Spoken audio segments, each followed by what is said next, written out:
दोस्तों, सांप दुनिया के सबसे खतरनाक जानवरों में से एक है। कुछ सांप तो इतने खतरनाक होते हैं कि चंद सेकंड में इंसान की जान ले सकते हैं। हालांकि ज्यादातर प्रजातियों के सांप इंसान से डरते हैं और उनके संपर्क में आने से बचना चाहते हैं। सांप को लेकर तमाम तरह की भ्रांतियां भी हैं। इनमें से एक उनकी उम्र से भी जुड़ा है। हिंदू पौराणिक ग्रंथों के मुताबिक जो सांप 100 साल की उम्र पूरी कर लेते हैं वे रूप बदलने की क्षमता हासिल कर लेते हैं और सैकड़ों सालों तक जीवित रहते हैं। ऐसी भी मान्यता है कि इच्छाधारी नाग नागिन कोबरा जाति के होते हैं। दोस्तों, जो कहानी मैं आज की इस वीडियो में बताने वाली हूँ वो चमत्कारिक घटना उत्तर प्रदेश के एक छोटे से गांव कहरगढ़ की है। दरअसल ये घटना घटित हुई कहरगढ़ के मुखिया और वहाँ के सबसे धनी इंसान अर्जुन जी के साथ। दरअसल दोस्तों, अर्जुन करीब आज से 5 साल पहले एक साधारण एवं गरीब व्यक्ति का जीवन व्यतीत करते आ रहे थे। उनका गुजारा खेती बाड़ी करके और गाय भैंस का दूध बेचकर होता था।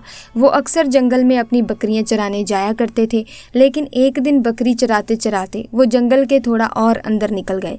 उसी जंगल में एक इच्छाधारी नागिन अपने नाग के साथ एक विशाल पेड़ के पास रहा करती थी। वो नागिन गर्भवती थी। शाम का वक्त था और अर्जुन जब उस पेड़ के पास से गुजरा तो उसे वहाँ एक तेज चमकती चीज दिखाई दी, परंतु साथ ही वो दोनों नाग नागिन भी वहीं थे। उन्हें देख वो थोड़ा सा डर गया और तुरंत ही वहां से जल्दी से घर की ओर भागा। अर्जुन इतना घबराया हुआ था कि उस समय तो उसने पीछे मुड़कर तक नहीं देखा, क्योंकि उसे डर था कि कहीं नाग नागिन उसे डस ना ले।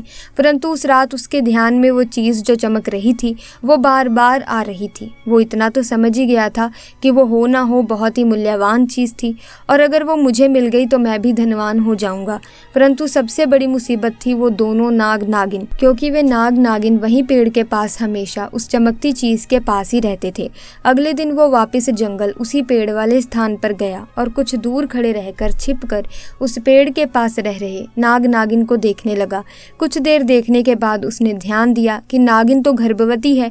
वो उस रात घर आकर सोचने लगा कि ये अच्छा मौका होगा, जब नागिन अपने बच्चे को जन्म देगी तभी वो नागमणि चोरी कर लेगा, क्योंकि उस समय नागिन कमजोर होगी, नागिन कुछ कर नहीं सकेगी। अब बस नाग को मारना होगा।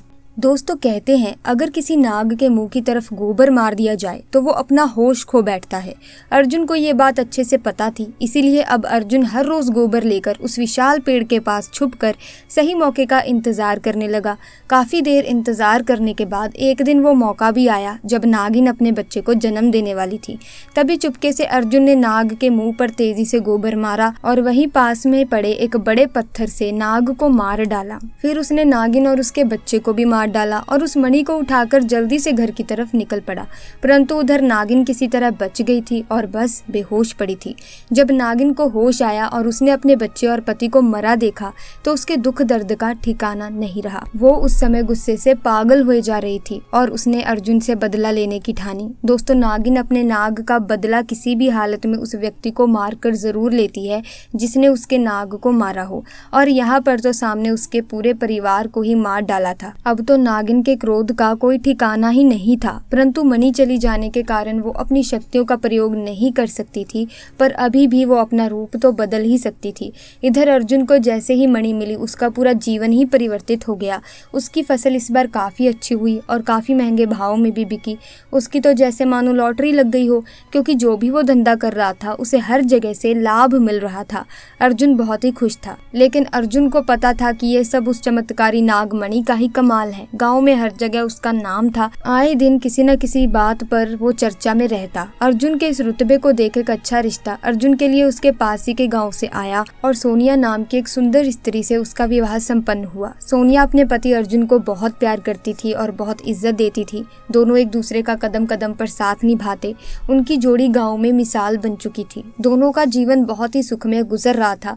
उधर नागिन भी एक पुरुष का रूप धारण कर मयंक नाम से अर्जुन के यहाँ उसका मुंशी बन गया और अर्जुन का विश्वास जीतने लगा। अर्जुन भी मयंक के व्यवहार और वफादारी को देख उसे अपने भाई समान ही मानने लगा। एक दिन सोनिया अपने पति अर्जुन के पास आती है और बताती है कि तुम पिता बनने वाले हो, मैं गर्भवती हूँ। ये सुन अर्जुन की खुशी का ठिकाना नहीं रहा। उस दिन वो खुद अपने मुंशी मयंक के पास गया और बोला कि देखो मयंक, मेरा कोई भाई नहीं है, परंतु जब से तुम्हारा साथ मिला है तुम मेरे सगे भाई से भी कहीं अधिक बन चुके हो। आज मैं बहुत खुश हूँ, इसीलिए आज मैं अपनी पत्नी और तुम्हें एक खास जगह ले जाना जाना चाहता हूँ, क्योंकि मेरा इस दुनिया में तुम लोगों के सिवा कोई नहीं है। और वो अपनी पत्नी और मयंक को कार में बिठाकर गांव के कोने में ले जाकर कार एक छोटी सी कुटिया के सामने रोकता है और बताता है कि जब वो छोटा था तब इसी कुटिया में उसकी माँ की जान उसे जन्म देते ही चली गई थी। उसके पिता तो पहले ही गुजर चुके थे। तब एक बूढ़े बाबा ने उसकी माँ को वहीं दफना दिया था और अर्जुन को उसी बूढ़े बाबा ने पाला था। अर्जुन बताता है कि जब भी उसके साथ कोई बुरी घटना होती है या वो दुखी होता है तो बस वो इसी कुटिया के पास चला आता है। यहाँ उसे अनोखा सुकून मिलता है। अर्जुन आगे बताता है कि आज तुम दोनों को मैं इसीलिए यहाँ लाया हूँ क्योंकि तुम दोनों अब मेरी जिंदगी का एक अहम हिस्सा बन चुके हो। दोस्तों, ये सुन सभी की आंखों में पानी भर आता है। कुछ देर रुकने के बाद जब वे वापस पहाड़ी से होते हुए घर को जाते हैं तो अचानक उनकी गाड़ी पहाड़ी पर एक बड़े पत्थर से टकराती है और गाड़ी को जोर का झटका लगता है, जिसके कारण अर्जुन तो कार में ही फंसा रहता है, परंतु उसकी पत्नी सोनिया पहाड़ से नीचे गिर एक पेड़ पर अटक जाती है और उस पेड़ के ठीक नीचे बहुत ही गहरी खाई थी। दोस्तों, वो रात भी कार्तिक पूर्णिमा की ही थी। मयंक अपनी शक्तियां पाकर पुनः नागिन रूप धारण कर लेता है। अर्जुन मयंक को देख चौंक जाता है क्योंकि मयंक अब नागिन में पुनः बदल गया था। वो नागिन अर्जुन को बताती है कि कैसे ठीक किसी तरह वो भी इस स्थिति में फंसी थी जब अर्जुन ने उसका पूरा घर संसार लूट लिया था, उसके पति और बच्चे को मारकर, और आज मेरे पास बदला लेने का अच्छा मौका है। अर्जुन घायल गाड़ी में फंसा हुआ था। रो रो कर नागिन को बोलता है कि भले मेरी जान ले लो परंतु मेरी पत्नी गर्भवती है, उसे छोड़ दो।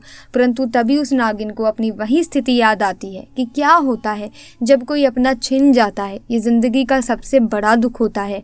नागिन ने अर्जुन का उसकी पत्नी के प्रति सच्चा प्यार देख उसे माफ कर दिया और सोनिया को उस पेड़ से निकाल बचा लिया तथा दोनों को हॉस्पिटल छोड़ खुद वापस जंगल में उसी विशाल पेड़ के पास चली गई। जब अर्जुन हॉस्पिटल से स्वस्थ होकर अपनी पत्नी के साथ घर वापस लौटा तो उसे अपनी गलती का एहसास हुआ और उसने जाना कि उसने कितनी बड़ी गलती करी है। वो नागमणि को लेकर उसी विशाल पेड़ के पास गया और उस पेड़ के पास उस नागमणि को रख फूट फूट कर रोने लगा और शाम को घर वापस भी आ गया। इसीलिए दोस्तों, कभी भी ऐसी गलती नहीं करनी चाहिए जिसका आपको पछतावा जिंदगी भर रहे।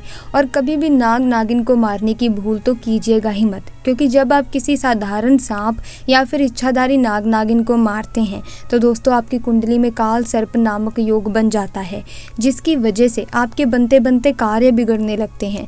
आप दुविधाओं में पड़ जाते हैं, आपकी जिंदगी में नकारात्मकता का वास हो जाता है, कोई भी काम आपका सफल नहीं हो पाता। तो ऐसे में कभी भी किसी भी सांप को मारने से पहले 100 बार सोच लीजिए।